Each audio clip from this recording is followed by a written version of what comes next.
Prime Minister Narendra Modi today said that the government is committed to improve connectivity across the country.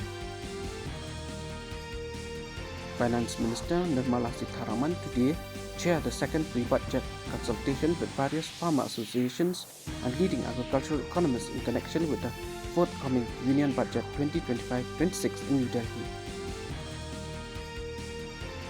Defense Minister Rajnath Singh will pay an official visit to Russia from tomorrow and will attend the 21st Inter-Governmental Commission meet in Moscow.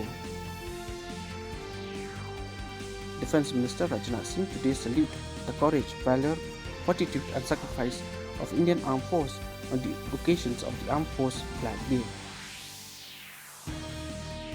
Union Ministry of Home Affairs has approved the release of 944.80 crore rupees to Tamil Nadu from the State Disaster Response Funds as relief assistance to people affected by Cyclone Phangal.